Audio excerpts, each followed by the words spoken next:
In today's video, I'll be wrapping up my look at the recent comic book accessory wave of Marvel Legends figures, a slightly experimental wave, a little bit different to what they've done before, picking on some eclectic characters from across the years, all different eras, and really focus on the comic book element of those characters, I suppose, is the point of this wave. But some really fun, longer weighted characters, some making their debut in this wave, some just really much needed updates, including today's character, which is Banshee, because we have had a Banshee before many years ago in this costume.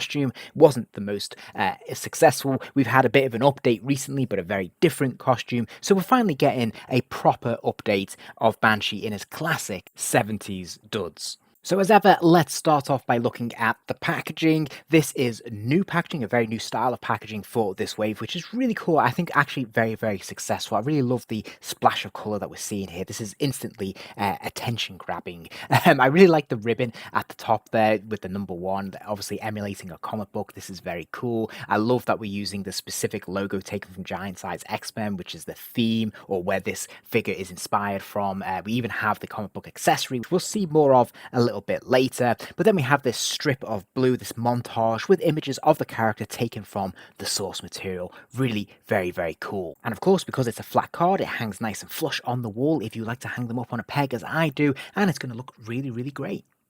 And then looking at the reverse, we have this lovely splash of colour in that yellow stripe there, which I think is really effective. We have an enlarged image of Giant Size X-Men number 1, a really famous cover, obviously. It doesn't actually showcase Banshee, which is kind of interesting, but nevertheless, nice to see this artwork again. And of course, the other figures that are available in this wave, along with the standard sort of small print. So all in all, very attractive. I really quite like this layout and design. Naturally, you're going to be wondering whether this is a significant upgrade on the initial Banshee release, and I can confirm that yes, it is. It's a significant improvement in terms of the sculpting, particularly in the head sculpt. Now, we actually do have 2 heads, which we'll take a look at a little bit later on, but even this standard, more resting, slightly smirking head, which is kind of an interesting choice, is a significant improvement on the slightly monstrous previous version, which always looked strange even at the time.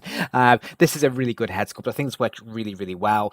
Really nice that we're getting a choice of 2 heads, and I just think what they've done here with the sort of the 70s haircut works really well. There's actually a bit of a wash running through that hair, which is really appreciated, giving it a bit more texture, making it feel a bit more authentic and realistic. Lovely stuff. Likewise, the paint around the eyes and the face, really well done. Slightly more disappointing though is that the actual figure itself has essentially just been recycled from previous molds. We've seen this mold many times before. There's nothing really new here at all. They've just taken that and then just splashed a little bit of paint, a bit of yellow paint in the V there, and that's it. The rest of the body stocking is just basically a flat green plastic, no washes running through it. It's not really got that depth or the texture that I look for, and it just feels a little bit plasticky and a bit disappointing and a bit flat from that perspective. Now, where this figure does differentiate from others, of course, is in this additional plastic piece in the gauntlet here, which ties to his cape. Now, this is a very hard polyester type material. It's very rough to the touch. We've seen it before on previous Banshee figures and Siren as well. I'm not a huge fan of it. It doesn't feel very nice. It is very flexible, so it will allow you to put him in different poses, but really you have to have his arms completely stretched out like this for it to look anywhere near good. Otherwise, the colours aren't printed on the reverse, so it just looks a little bit faded, as you can see here. Also, I'm not a huge fan of these sticking out plastic pieces all over the body. It just looks a bit weird. So we have it in the gauntlets, we have it in the top of the torso there, and again in the legs. From the reverse, it doesn't look great. Obviously, it's all about how you pose this, and you're going to want this front facing, but it's a shame that they didn't have the same colour on both sides just to make this look vibrant from whatever way you're looking at it. Also, I did want to point out a very slight niggle, but the kneecaps are a slightly different tone of green to what we see on the rest of the figure, so this does jump out at me a little bit as well. Looking at articulation though, he does have a ball joint at the top of the neck, and he can spin his head pretty much all the way around. He can wobble it side to side, and he can look up and down a pretty good distance, and there's no hindrance from the collar there whatsoever. He does have ball joints in the shoulders, and of course he's got that butterfly wing joint, which I really love. I think it works really, really well. He's got the complementary bicep swivel. He's got a double pin at the elbow, so he can lift his arm all the way to his head there, and of course the pin swivel at the wrist. Straight swivel at the waist, so he can rotate from side to side. There's the complementary ab crunch, so he can bend forwards and backwards a really good distance. Really important for a flying figure like this.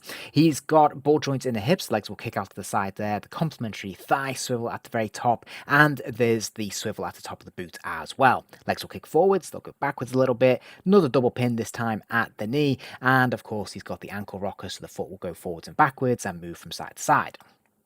Accessories wise, he's a little bit light. He does come with an additional 3 hands, some gripping hands, a pointing hand, and an open palm hand, which is nice. He does have the alternative head though, the screaming Banshee head, which is fantastic, and then his comic book accessory, which is just a standard plastic piece with the cover of Giant Size X-Men 1 printed onto it. It's pretty fun, not really much you can do with it, but he can hold it in his hands, and I quite like that approach. I think that is a quite quaint idea, and it's quite fun. And the alternate screaming head is a huge success, just as we saw with the sort of smirking head. This works really, really well. Same level of care and detailing and washes, etc. going into this, which is really good. But of course, this time we've got him in that dynamic screaming pose, which we really, really need.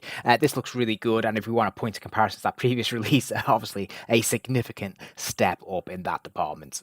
And with the addition of these other hands, there's enough things you can do to create some interesting looks. The cape thing does kind of work. You just got to pose it in the right way, and you can do something quite dynamic and quite fun, especially if you're going to be using some display stands as well to put them into some flying poses. That I think you can do.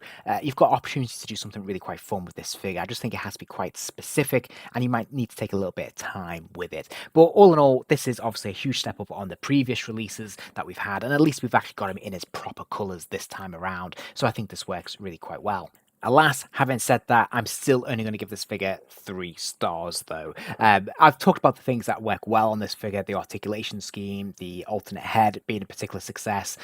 He's a little bit limited in accessories in all honesty, but having said that, I can't think of what else I would have wanted him to come with anyway, so I'm not going to worry too much about that.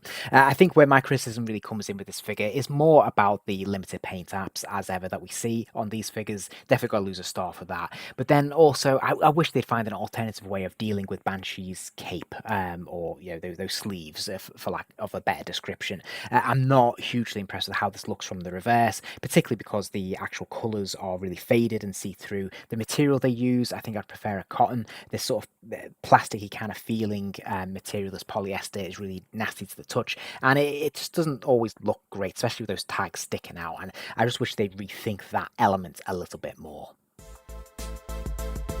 I hope you enjoyed the video. If you did, please do consider giving the video a like. That kind of thing really does help the channel out, and it allows me to keep making more content. And if you're interested in seeing more content, remember to hit subscribe, as there'll be plenty more videos coming soon.